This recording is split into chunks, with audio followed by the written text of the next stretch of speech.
Я тут недавно вспомнил, вот когда Рютте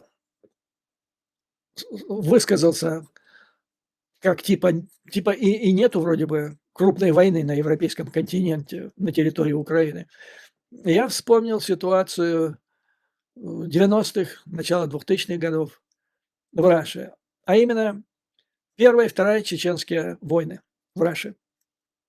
Это были фактически, с моей точки зрения, колониальные войны, которые колония, то есть метрополия, Московия, пыталась удержать территорию, которая была несколько веков в ее составе в качестве колонии, теперь пыталась их удержать.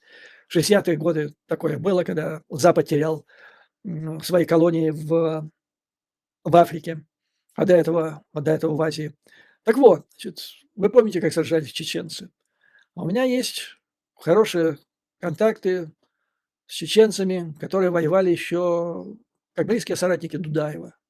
Многие мне до сих пор пишут хорошие слова, которые произнес Дудаев в отношении, Украины. Так вот, значит, ну, вы знаете, это было героическое сопротивление, совершенно неравное оружие. То есть, с одной стороны, это разваливающаяся рашистская армия, вооруженная до зубов, с другой стороны, героизм и военное мастерство чеченского народа. И Запад, он пришел в ужас от того, что там творила Раша.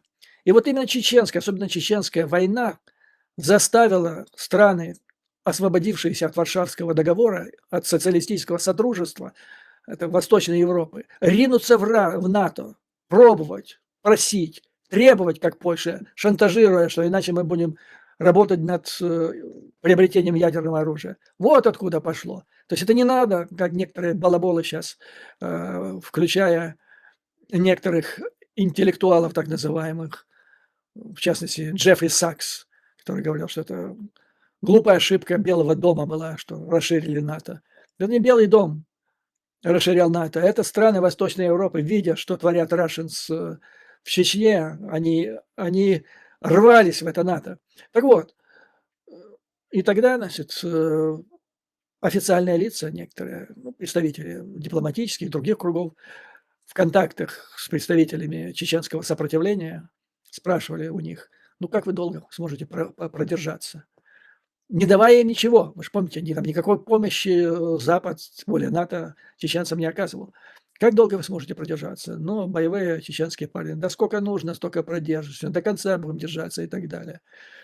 Не понимая, что в конце-то концов энтузиазм, героизм, это все рано или поздно уступит грубой железной силе, понимаете, тупой.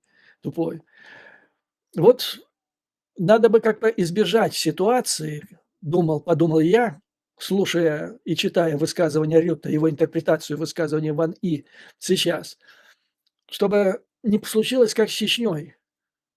Типа: "А как вы, ребята, долго продержитесь, если мы не будем давать вам достаточное количество вооружений?" Мобилизоваться нужно, ребята, просто мобилизоваться.